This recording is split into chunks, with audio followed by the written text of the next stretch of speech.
This is the Farmer card, which is 7 of Coins. And in the upright position, it means considering things, taking time to reflect and reassess.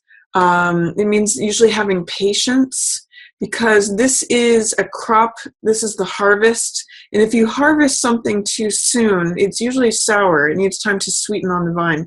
So the message of this card is that things sweeten over time. If you try to draw a conclusion, or if you try to gather money or information or anything into your pockets too soon, it can be sour instead of sweet. So this is really a card of taking time to like lean, on your staff here or on your garden implement and just reflect and pause and assess or reconsider if you want to go in a different direction or not. A part of the message of this card is, do you want to continue taking the same action and harvesting the same kind of results? Maybe it's a good thing. Maybe you do want to repeat that action. You do want to sow that same seeds to get another crop. But some of you may want to change directions or plant a different crop, get different results. So this is a really great card for reassessment, for considering things, considering whether you want to take a different direction or whether you want to change your actions, all of that kind of stuff.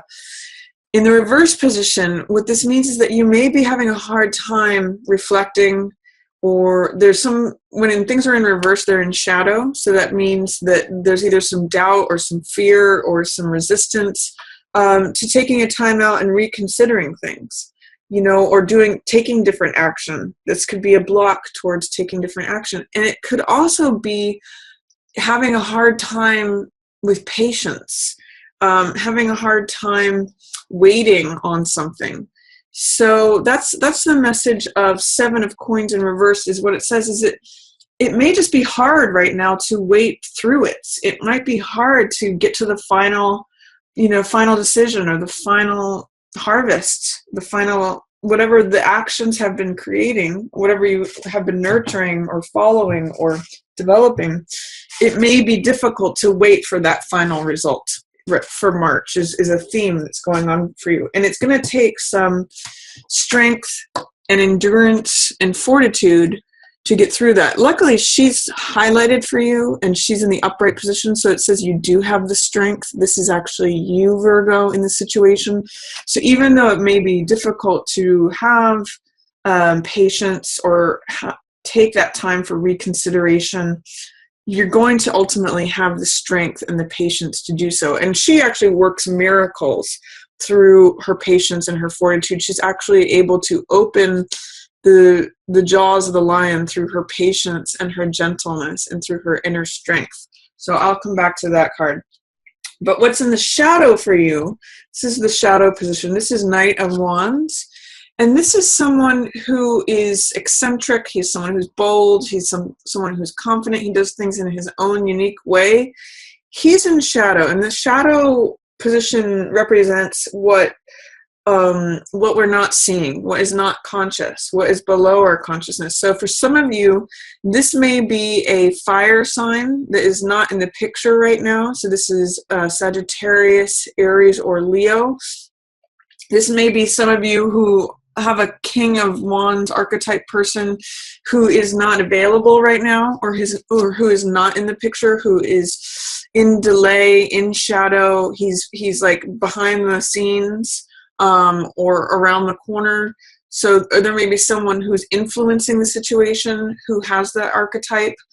It doesn't have to be a fire sign, but it usually has the archetype of someone who is someone who trusts in their own boldness and their own confidence. They do things in their own unique way, so different from everybody else. They kind of broke the mold when they made this guy. And he's very bold. He makes bold moves. But right now he's in shadow. So if there's someone, if you have a spouse or a lover or a partner, father, brother, any person in your life that is King of Rods archetype, they're kind of like below the surface right now. They're not really impacting the situation. They're muted right now. They are there, but they're either out of the picture or in delay, or they're not coming to the surface, and they're behind the scenes. What's passing away, and this is really nice, Virgo. This is the passing away card. This is 5 of clubs, which can be fighting or petty annoyances. This is like traffic tickets. It's like speed bumps in the road. It's like, having to pay your bills or finance charges. 5 of clubs can be, I call it this card playing versus fighting. And in this passing away position, I'm seeing it as like these are petty annoyances that are passing away. So this card has a lot of Mars energy in it, has a lot of fighting. You can see these are 5 people who are all competing and fighting. If there's senses of competition in anything, that's going to be passing and dissolving away. Or this is like petty arguments, any like verbal arguments, disagreements, Mars energy, which is warrior, fighting, battle, all of that. Any sort of like hot, fiery, battleground fighting energy is going to be passing away. The fight is almost over, however you translate that. And then what's approaching for you, and this is nice, Virgo, this is Queen of Rods. Look at this woman. She's actually the counterpart to King of Rods. So these two are a natural couple.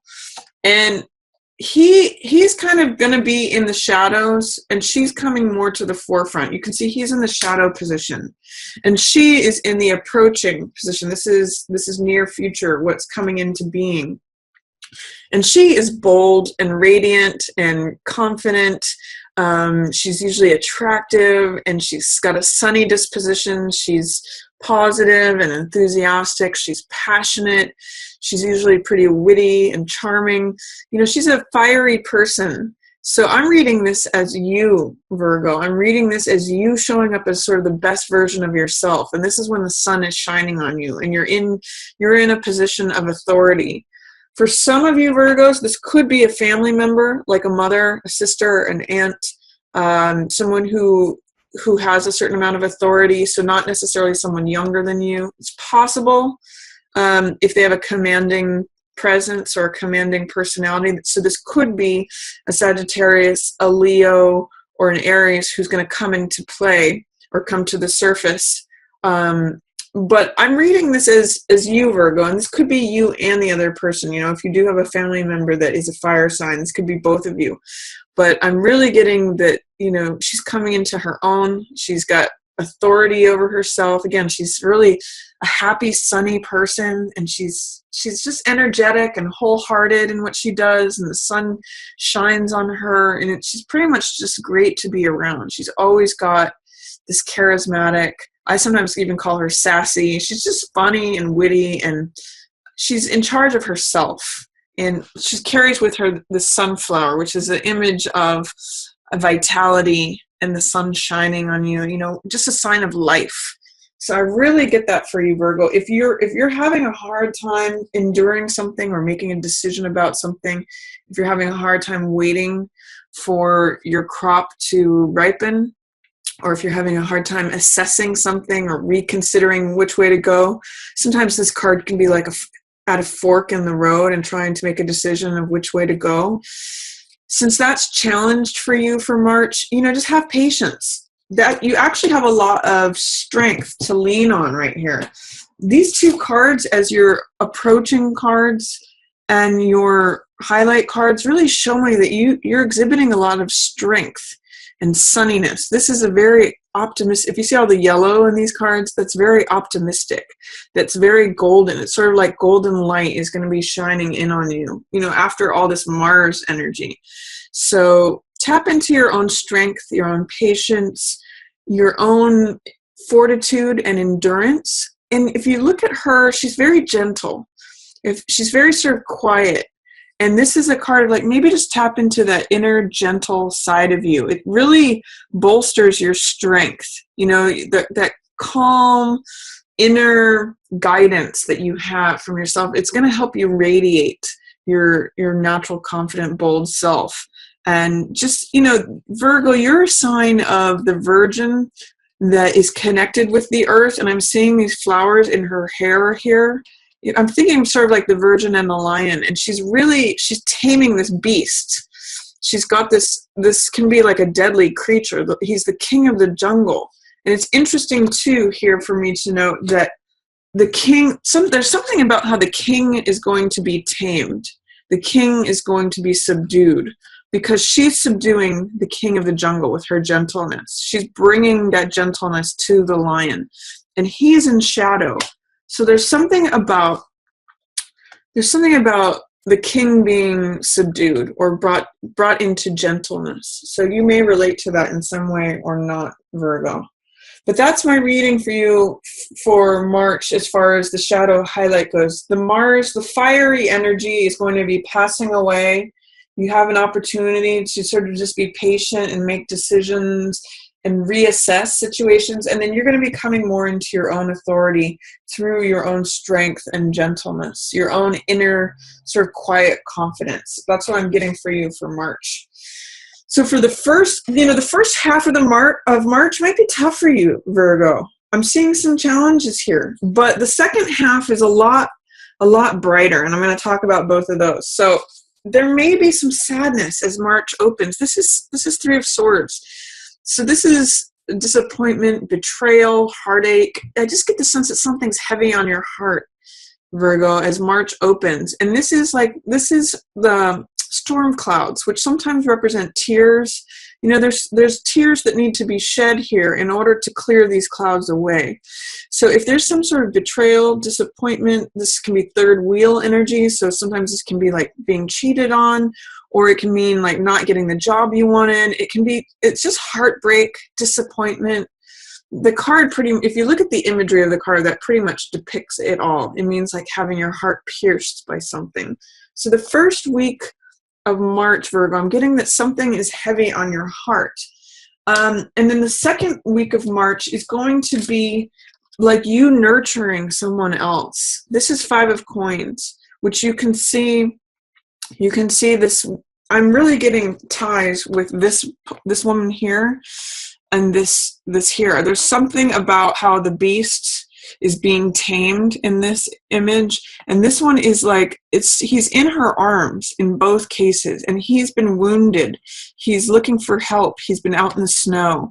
So I'm really getting this gentle, compassionate nature of you, Virgo, and then holding on to this wounded creature who can look very fierce and very much like the king of the jungle. You know, Leos they shake their mane and they're proud.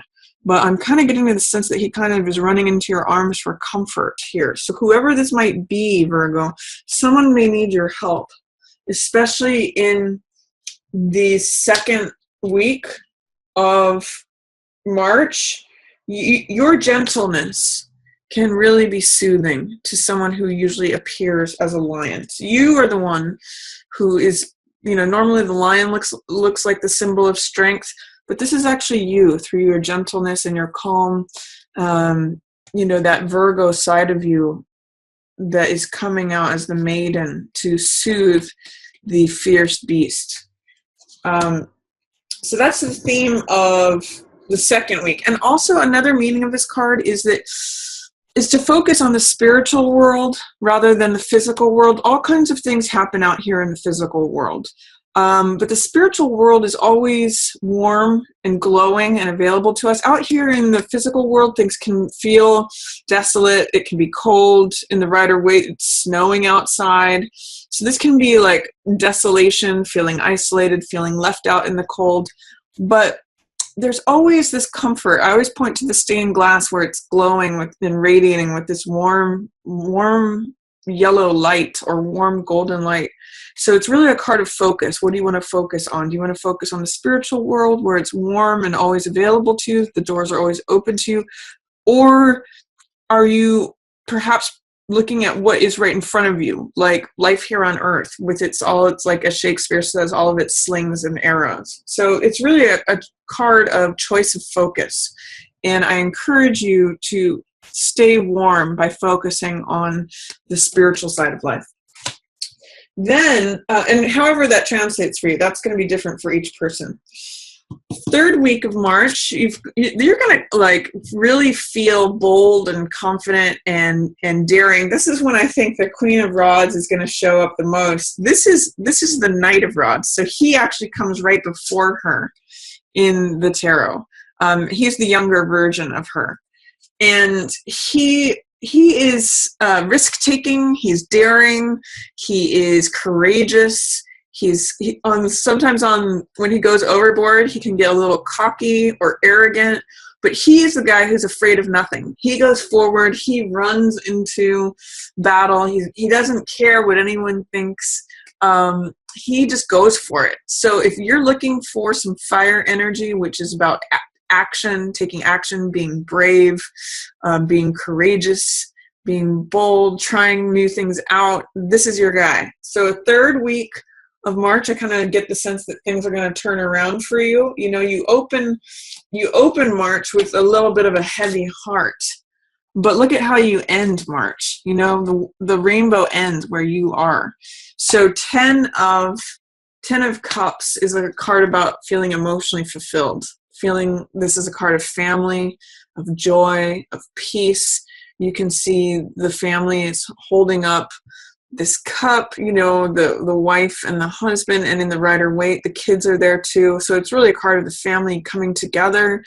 It's all these cups. It's the most amount of cups on a card. So, and you can see the end of the rainbow is where they're at. So it's like when everything comes and you feel emotionally fulfilled, it's joy, it's peace, it's harmony. You know, the card pretty much says it all. You're at the end of the rainbow and you feel complete emotional fulfillment. So I'm really happy for you for that, Virgo. If you find that the opening of March opens with challenges for you, either heartache, disappointment, or that you're needing to come to the rescue for someone else or comfort them, know that this Mars energy, this fighting, this aggression, competition, whatever that Mars fire is, it's passing away. And you're actually just coming into your own strength, your own confidence, your own sort of gentle, quiet knowingness. And you know how they say, oh, he's the silent type, you know, the silent but strong type. I'm kind of seeing that for you. Like, it might be quiet and it might be gentle, but that's who strength is. And I'm really seeing the Virgin Maiden here, which is you, Virgo. I also, for some reason, I'm getting this, is that because she's taming this Leo, it's another fire sign. So you may be, this person that you're attending to, especially in the second week of March, may be a fire sign person, Sag, Leo, very possibly, or Aries. Either that or they've got a fiery personality, Virgo. So then, like I said, this last week of March, end of the rainbow, this is you feeling emotionally fulfilled, joy comes back, the skies have cleared. You know, it's funny, remember how I said sometimes the tears are what's needed with the raindrops to clear this dark cloud away? This is after that dark cloud has passed away. This is like sort of the fresh, you know, when it feels fresh after a rain thunderstorm. This is where you get to by the end of the month. So again, if the beginning of March opens and it's difficult, the second part of March should be a lot nicer for you, and it should end quite nicely for you, Virgo.